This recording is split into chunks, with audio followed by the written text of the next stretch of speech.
За едни национален херој, за други срам за демократијата. Јавноста различно ја толкува изјавата на председателот Ѓорѓе Иванов дека ќе го бойкотира референдумот во недела. На неговиот Facebook профил од вчера постојано добива пораки со кои луѓето му искажуваат поддршка, додека интернет порталите вријат од колумни и изјави со осуда. Министерот за надворешни работи постапката ја оцени како срамна.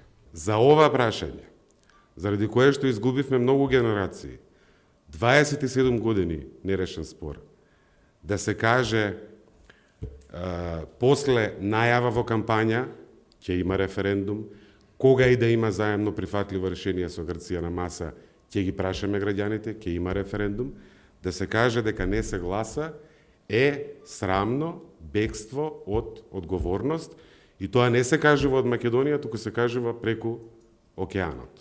Сличен е и ставот на социјалдемократите. Во соопштение за јавност пишуваат дека Иванов е противник на демократијата, бидејќи ја спори најважната демократска алатка гласањето. Иванов останува сам заробен во сопствената идеја за изолација. За жал останува да биде лице кое се омраза и ги дели граѓаните. Председател кој е избран преку гласање, а денес има проблем со гласањето. Некои аналитичари сметаат дека јавно искажаниот став на председателот нема да има суштинско влијание врз гласачите.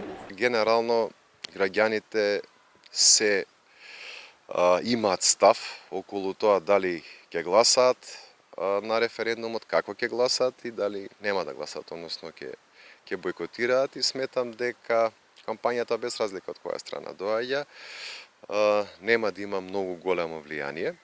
Иако постои секогаш она мала група, би рекол, на граѓани кои што го чекаат последниот момент да се одлучат.